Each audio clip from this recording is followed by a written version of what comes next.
basically a cow-calf operation that focuses on replacement females.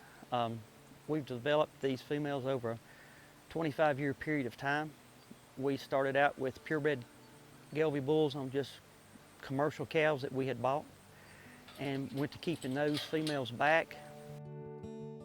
Our operation is a balancer female, bred back to a balancer bull, using outcrosses as far as we can on bloodlines to maintain our heterosis in these cattle.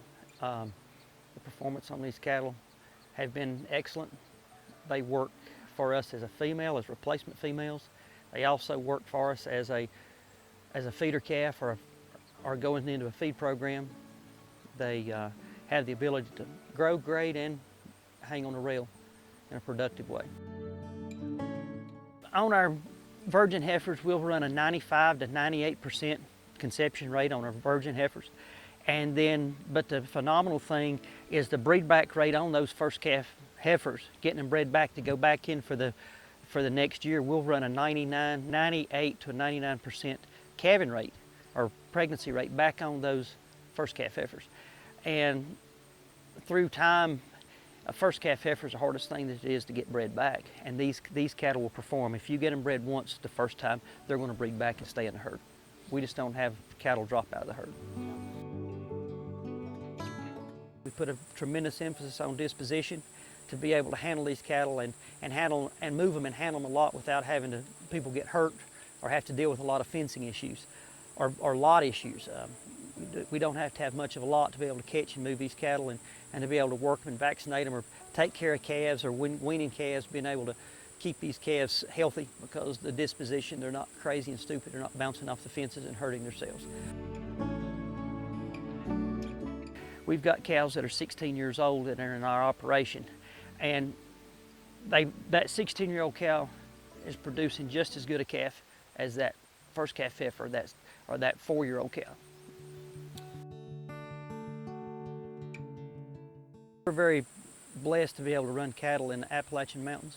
It's along the Blue Ridge Parkway.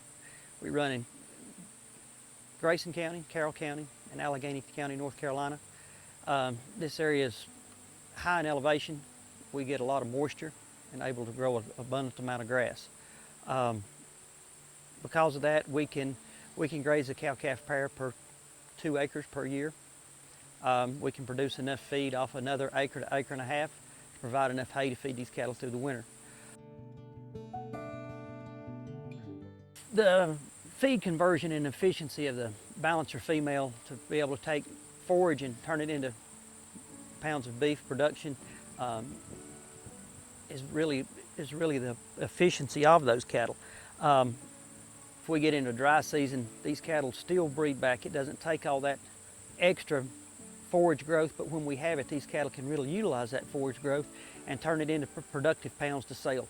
At the same time, the crossbreeding system and heterosis and the Gale influence, these cattle have a tremendous longevity.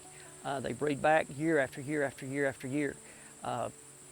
So cow life is very important, and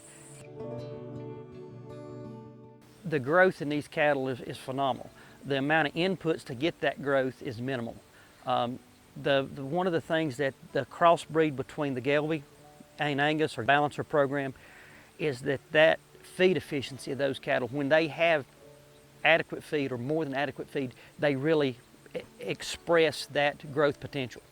But in the situation where that we don't have adequate feed or we have short grazing conditions and we can't maintain a great body condition score, those cattle will breed right back. They'll give their heart to feed that calf, but then turn around and make and give us the next calf for next year.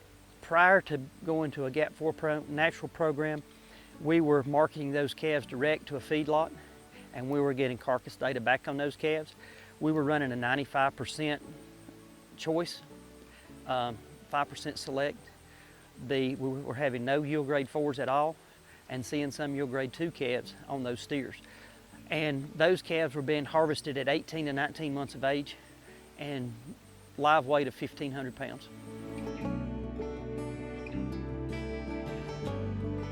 The Gale cattle have been a true asset to this operation. The genetics that they've brought to the table, the ability to utilize those genetics and to be able to set up a little unique system, a niche in a market that the Gelby and the balancer operation has brought to this farming operation, and the opportunities that it's brought to us to meet people and to help the beef industry.